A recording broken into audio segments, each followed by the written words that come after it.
परीक्षा के बारे में, पीटी के बारे में। ठीक है, प्रारंभिक परीक्षा में 2 पेपर होते हैं, लगभग सभी को ये भी आइडिया है, इसमें कोई इशू भी नहीं है। एक जीएस का पेपर होता है, ठीक है, और एक सीसेट का पेपर होता है। टेक्नोलॉजी के ज़माने में ये कोई बड़ी बात अब रह नहीं गई है। आप सब ये भी जानते हैं कि जीएस के पेपर में 100 प्रश्न पूछे जाते हैं और सीसेट के पेपर में 80 प्रश्न पूछे जाते हैं। ये जानकारी भी रखनी है आपको कि जो सीसेट के प्रश्न 80 प्रश्न पूछे जाते हैं, ये क्वालिफाइंग होता है। यदि आप इसमें क्वालिफाई करेंगे तब आप पीटी क्वालिफाई कर पाएंगे। और जो मेरिट बनती है वो जीएस के 100 क्वेश्चन के बेसिस पे बनती है। ठीक है, यदि आप क्वालिफाई नहीं करेंगे, जीएस में बहुत अच्छा स्कोर भी होगा आपका, तो पीटी क्वालिफाई नहीं कर पाएंगे आप। तो हमें दोनों को इक्वली महत्व देना होता है। बट हमें यह भी ध्यान रखना पड़ता है साथ साथ तैयारी के दौरान, ठीक है, कि जब हम बात करते हैं जीएस के 100 क्वेश्चंस की, आपसे हम बात कर रहे हैं यहाँ पे, तो ये भी ध्यान रखिएगा जो फाइनल सिलेक्शन होता है उसमें मेरिट में ये नंबर ऐड नहीं होते हैं। ये केवल क्वालिफाइंग होता है कि आप पीटी पास कर गए। क्योंकि ये एंट्री पॉइंट होता है, आप एंट्री में ही हम रुक गए तो मेंस कब देंगे, हम नहीं दे पाएंगे हम। इसलिए यूपीएससी के किसी भी स्टेज पे किसी भी तैयारी को कभी भी हम लाइटली ले ही नहीं सकते हैं। बहुत टफ कंपटीशन है। हर तरह के लोग जो इस प्रतियोगिता में शामिल वो चाहते हैं कि उनका हो। ठीक है, पहला स्टेज जिसकी मोटी मोटी बातें आप एक बार सिलेबस देख लीजिएगा आप अपने स्तर पे, यूट्यूब वगैरह पे। बस मुझे यहाँ आपको ये बताना था, जब आप तैयारी की शुरुआत कर रहे हैं तो मन में एक मैजिक फिगर रखें। जैसे 100 क्वेश्चन है सपोज दैट, यहाँ पे है ना, हम जीएस की बात कर रहे हैं आपसे। हम 100 क्वेश्चन में पिछले आप 4-5 वर्षों का एवरेज देखेंगे आप, तो कभी 44 क्वेश्चन, कभी 45 क्वेश्चन, कभी 46 क्वेश्चन, यानी किसी बच्चों का नेगेटिव हटा करके 44 या 45 या 46 ऐसा कुछ स्कोर है, तो 100% उसका प्रीलिम्स हुआ है। हालांकि यह स्कोर क्वेश्चन के लेवल पर डिपेंड करता है, बच्चों की तैयारी पर डिपेंड करता है, बट फिलहाल स्थिति यही है कि आप ये दिमाग में बैठा लें कि जो बच्चा तैयारी कर रहा है आईएएस का, यदि वो 55 से अधिक प्रश्नों को सही करने की कॉन्फिडेंस रखता है या तैयारी का उसका ये लेवल है, तो दुनिया की कोई ताकत उसको पीटी निकालने से रोकने वाली नहीं है। ये गांठ मान लीजिएगा। जब आप तैयारी शुरू कर रहे हैं तो पहली तस्वीर तो बनाएंगे ना कि आपका पीटी होना चाहिए। इस पे हम लोग विस्तार से करेंगे, इस पे हम बात विस्तार से करेंगे। बट फिलहाल एक मैजिक फिगर रखिएगा, 100 प्रश्न में यदि 55+ आप सॉल्व करते हैं तो दुनिया की कोई ताकत आपका पीटी नहीं रोकेगी। ये वेरी कर सकता है, ठीक है, ये वेरी कर सकता है। नंबर 1 जो पहली बात बताई 3 लेवल में एग्जाम का। नंबर 2 की बात करें हम लोग, है ना, रिटन एग्जाम, जिसे हम मेंस के रूप में भी जानते हैं।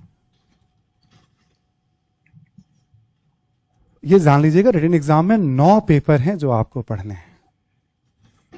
ठीक है, 9 पेपर में 2 पेपर आपके जो होंगे, क्योंकि यहां बच्चे प्राय हिंदी वाले जुड़े हुए, इंग्लिश और हिंदी के होने जा रहे हैं पेपर। इसके नंबर ऐड नहीं होते हैं, ये ध्यान रखिएगा। 9 पेपर में इंग्लिश और हिंदी के 4 पेपर आपके जीएस के होने जा रहे हैं एग्जाम में, जो 1000 मार्क्स के होंगे। इसके नंबर ऐड होते हैं। और एक ऑप्शनल सब्जेक्ट होगा जिसके 2 पेपर होंगे। ठीक है, ऑप्शनल की बात करें हम लोग, जिसके 2 पेपर होंगे, ये 500 नंबर का होता है, इसके नंबर भी ऐड होते हैं। और एक आपका निबंध का पेपर होगा, एसे का पेपर होगा, 250 नंबर का पेपर होता है। यानी टोटल ये 1750 नंबर के पेपर होने वाले हैं आपके मेंस में। ठीक है, 1750 नंबर के पेपर होने वाले मेंस में। पिछले 5 वर्षों का एक एवरेज निकालिए। इसमें बहुत सारी बातें आपके पढ़नी है, साल 1.5 साल 2 साल तो सिलेबस कवर करने में लग जाते हैं, अलग अलग संस्थाओं के अकॉर्डिंग हम बात करें। ठीक है, बट जो शुरुआत कर रहे हैं बच्चे ना, वो एक मैजिक नंबर ध्यान में रखें कि पिछले 5-6 वर्षों का, 7 वर्षों का औसत निकालें। 1750 में जिन बच्चों को 750 के आसपास नंबर आया है, अंक आए हैं, वो बच्चे इंटरव्यू के लिए बुला लिए जाते हैं। पीटी का नंबर इसमें ऐड नहीं होता है। अब आप खुद देख लो, 1750 में 750 नंबर जिन बच्चों को आ रहे हैं उनको इंटरव्यू के लिए बुला लिया जाता है। लगभग यही है एवरेज पिछले 6 वर्षों का, 7 वर्षों का।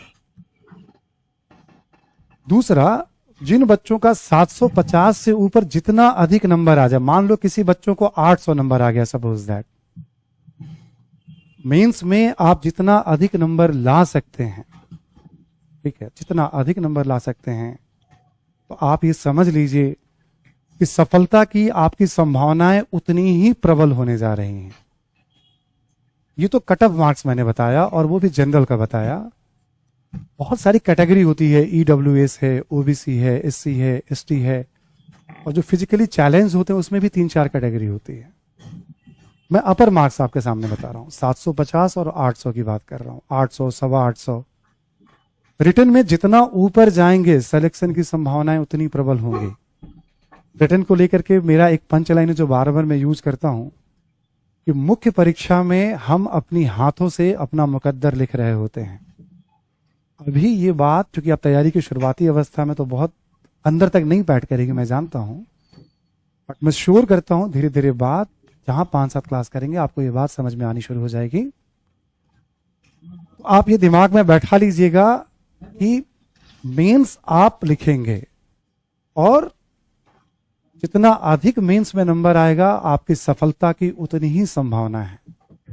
बट एक होता है ना मैजिक फिगर, रख लीजिए आपकी 750 वो लोअर फिगर है, बट 800 या उससे कुछ अधिक नंबर आ गया तो मान के चलिए ऊपर के 100 रैंक में आने से कोई नहीं रोक सकता आपको। Nobody can stop you. आप टॉप 100 में आने से कोई नहीं रोकेगा जिसका 800 प्लस नंबर आ जाए। ये टोटल आपके हाथ में डिपेंड करता है, टोटल। यहां किसी का रोल नहीं है, क्योंकि आप जो ये 9 पेपर होंगे और 27 घंटे की राइटिंग होगी, तो वो राइटिंग नहीं होगी, बल्कि आप अपने हाथों से अपने मुकद्दर को लिखने जा रहे हैं, ये ध्यान रखिएगा। इसके बाद जो फाइनल सिलेक्शन में तीसरा स्टेज आता है, जो हमने आपको बताया, वो इंटरव्यू का स्टेज आता है। साक्षात्कार, जिसे हम पर्सनालिटी टेस्ट भी कहते हैं, है ना, व्यक्तित्व परीक्षण।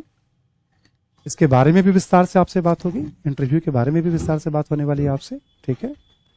275 नंबर का होता है इंटरव्यू।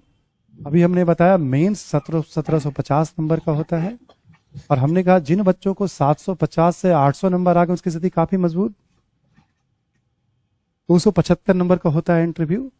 मान लो किसी बच्चों को 750 नंबर आए, किसी बच्चे को इंटरव्यू में, यदि उसे 210 से 15 नंबर आ गया तो उसका सिलेक्शन तय है, नीचे से रैंक।